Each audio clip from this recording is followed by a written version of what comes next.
Assalamualaikum warahmatullahi wabarakatuh. Apa kabar teman-teman semua? Semoga masih dalam kondisi terbaik. Baik, hari ini kita kembali melanjutkan pembelajaran kita ya. Kita akan membahas beberapa soal UTBK, ujian tulis berbasis komputer, khusus untuk mata pelajaran biologi. Kali ini saya akan memilih 4 buah soal kompilasi ya tahun 2020 dan 2021. Mari kita mulai. Ini soal yang pertama, soal nomor 57 57 ya. Nah, soalnya adalah ikan tuna tetap utuh dan segar ketika diekspor ke berbagai negara termasuk Jepang jika dalam keadaan beku ya, beku. Pembekuan dalam ruang penyimpanan biasanya menggunakan dry ice. Nih, pakai dry ice ya, es kering. Ini es kering ya, bukan es krim. Es kering dalam bentuk bongkahan diletakkan dalam insang ikan tuna. Alasan es kering ya, di es kering dipilih sebagai pendingin yang lebih baik daripada es batu adalah, ayo, apa jawabannya? Mengapa dipilih es kering atau dry ice daripada es batu? Teman-teman ada yang tahu es kering dibuat dari apa? Jadi es kering itu adalah karbon dioksida beku, teman-teman. Bukan dari air ya. Maka kalau es batu itu dia mencair, tetapi kalau es kering dia menguap. Kemudian juga kepadatannya lebih padat dan lebih berat ya, masanya lebih besar es kering itu. Jadi kalau dry ice itu ya, es kering itu kita letakkan di wadah berisi air, dia akan tenggelam ya, dia lebih berat. Kita lihat jawabannya ya.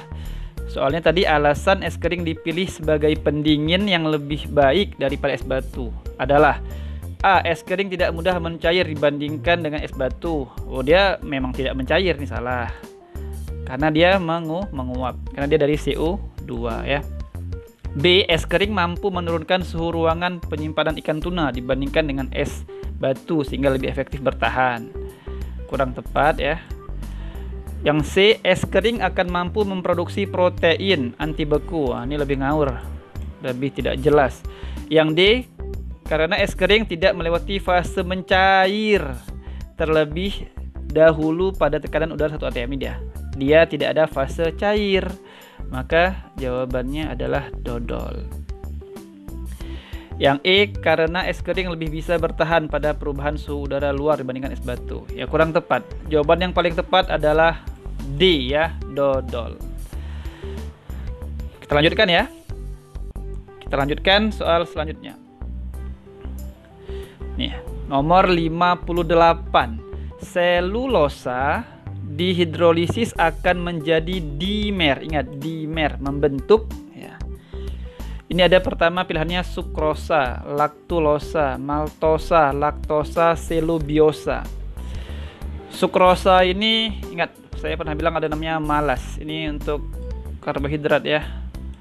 Disakarida ya, ada malas.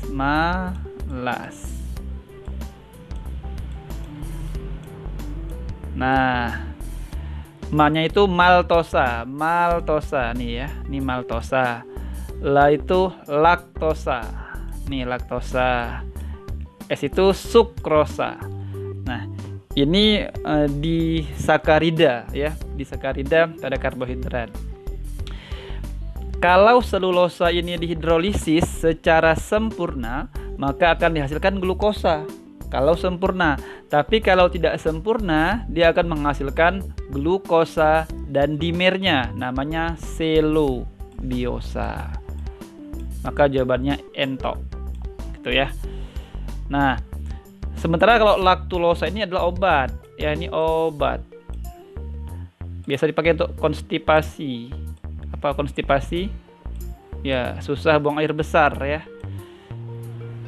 dikasih laktulosa supaya fesesnya lebih lunak ya, lebih cair sehingga mudah dikeluarkan. Jadi dimernya itu membentuk silubiosa.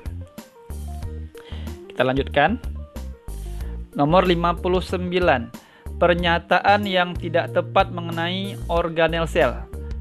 Tidak tepat ya, ingat, tidak tepat mengenai organel sel.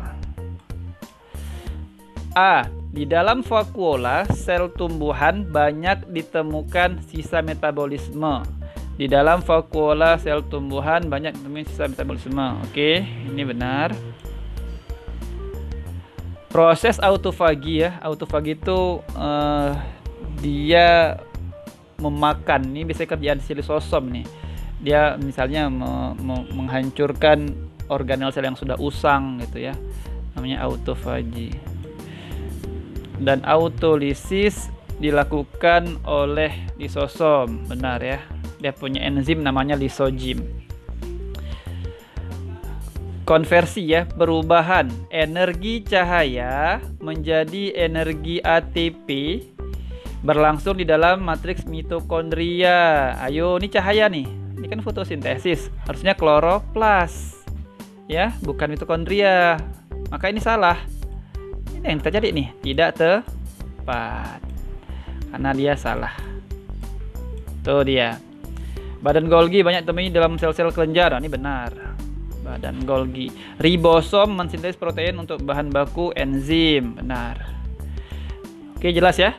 Mengapa jawabannya C? Karena kalau konversi cahaya menjadi ATP itu berlangsungnya di mana?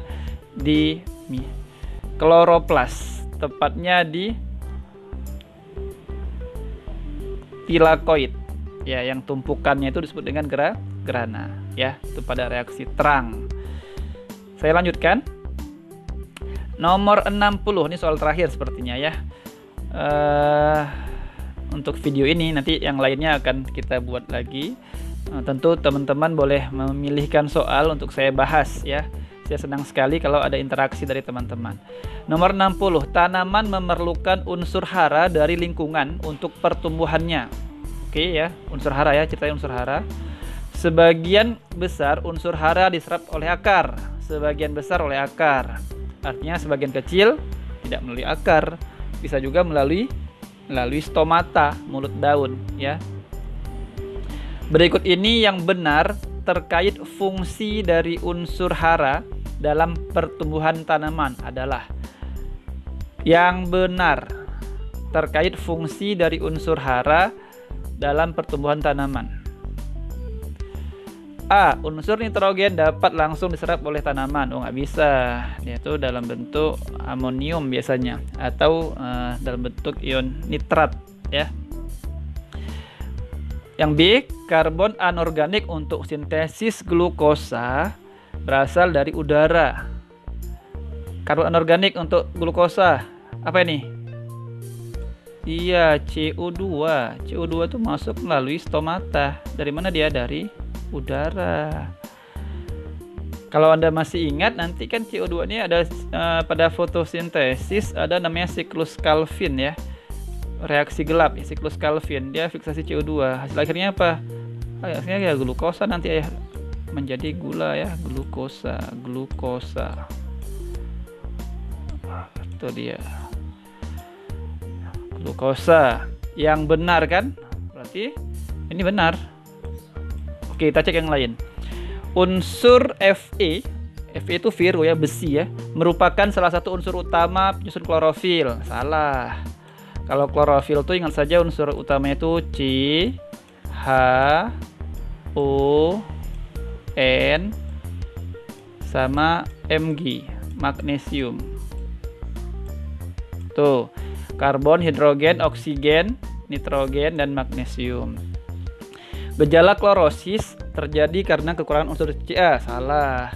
Klorosis itu kekurangan klorofil sehingga warnanya, misalnya pada daun ya, warnanya kuning, pucat dia. Biasanya dia terjadi kalau kekurangan ini, apakah kekurangan nitrogen maupun kekurangan magnesium, Mg. Kalau kalsium tidak. E. Unsur magnesium diserap oleh akar tanaman dalam bentuk anion. anion ini apa? Dia mengandung ion bermuatan perbuatan negatif nih. Ini anion ini muatannya negatif ya. Ini muatannya negatif.